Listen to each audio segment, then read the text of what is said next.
बिहार से बड़ी खबर सामने आ रही, जहां पटना पुलिस ने सोमवार तड़के जन सुराज प्रमुख प्रशांत किशोर को हिरासत में ले लिया है। वे बिहार लोक सेवा आयोग यानी बीपीएससी परीक्षा पेपर लीक के खिलाफ कार्रवाई की मांग करते हुए अनिश्चितकालीन भूख हड़ताल पर बैठे थे। बता दें कि प्रशांत किशोर 2 जनवरी से बीपीएससी परीक्षा में हुई अनियमितताओं के खिलाफ अनशन कर रहे थे और बिहार लोक सेवा आयोग की परीक्षा रद्द करने की मांग कर रहे छात्रों के समर्थन में थे। इसको लेकर के पुलिस ने उन्हें एम्बुलेंस में बैठा और हिरासत में ले लिया।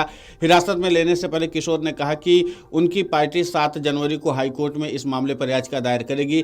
पुलिस ने प्रशांत किशोर को हिरासत में लेने के बाद गांधी मैदान में उस स्थान को भी खाली करा लिया जहां प्रशांत किशोर प्रदर्शनकारियों के साथ अनशन पर बैठे थे। इसके साथ ही पुलिस ने गांधी मैदान से निकलने वाले वाहनों की भी जांच की। पुलिस प्रशासन द्वारा हिरासत में लेने से पहले जन सुराज प्रमुख प्रशांत किशोर ने कहा कि हम जो कर रहे हैं वो जारी रहेगा। 7 तारीख को हम हाईकोर्ट में याचिका दायर करेंगे।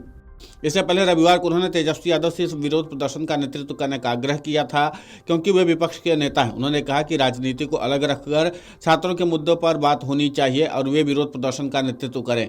गौरतलब है कि छात्र 13 दिसंबर को बीपीएससी द्वारा आयोजित परीक्षा के पेपर लीक के कारण परीक्षा को रद्द करने की मांग कर रहे हैं। इसको लेकर बिहार की सियासत में गर्माहट अपने चरम पर है। इस मामले में तेजस्वी यादव ने भी भारतीय जनता पार्टी पर बीपीएससी विरोध का राजनीतिकरण करने का आरोप लगाया था। उन्होंने कहा कि विरोध में शामिल लोग भाजपा की बी टीम है और ये आंदोलन स्वतंत्र होना चाहिए और इसे राजनीति से दूर रखा जाना चाहिए। पटना पुलिस गांधी मैदान से निकलने वाले वाहनों की जांच कर रही है, जहां जन सुराज प्रमुख प्रशांत किशोर अनिश्चितकालीन भूख हड़ताल पर बैठे थे। जन सुराज प्रमुख प्रशांत किशोर को पटना पुलिस ने हिरासत में ले लिया है। अभी तक पटना पुलिस प्रशांत किशोर को हिरासत में लेने के बाद कहां लेके गई है, इसकी भी जानकारी निकलकर सामने नहीं आई है, लेकिन माना जा रहा है कि पटना पुलिस इस मामले पर बहुत ही गंभीरता से काम कर रही है, क्योंकि जाहिर सी बात है कि जैसे यह खबर सामने आएगी तो भारी तादाद में भीड़ भी उमड़ सकती है, इसलिए पुलिस एहतियात भी बरत रही है। हालांकि हिरासत में लिए जाने से पहले प्रशांत किशोर ने क्या कुछ कहा था, सुनिए उन्हीं की जुबानी।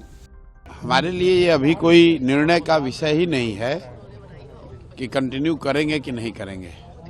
ऑलरेडी कर रहे हैं, जो कर रहे हैं वो करते रहेंगे, उसमें कोई परिवर्तन नहीं है।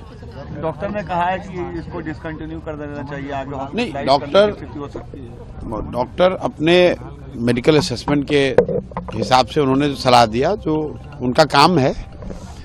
लेकिन इस तरह का कोई, अगर आप अनशन पे बैठ रहे हैं तो आपको मालूम है कि कुछ न कुछ हेल्थ कॉम्प्लिकेशन होगा। ये कोई अनभिज्ञता में तो मैं कर नहीं रहा हूँ, मुझे मालूम है कि हेल्थ कॉम्प्लिकेशन होगा। तो जो डॉक्टर बता रहे हैं वो नेचुरल बात है। थोड़ी बहुत परेशानी जब आज तीसरा चौथा दिन होगा तो स्वाभाविक है होगा। अब मामला सुप्रीम कोर्ट में चला गया है, एक पिटीशन डाला गया सुप्रीम कोर्ट में बीपीएससी को लेकर। मुझे कोई जानकारी नहीं है, किसी ने डाला होगा, हम मेरी जानकारी में नहीं। डीएम की तरफ से कहा जा रहा है कि वो पिटीशन जो है जन स्वराज की तरफ से डाला गया है। नहीं, आनंद फॉर्म के नाम से अब किसी ने डाला हो, मेरी कोई जानकारी में नहीं।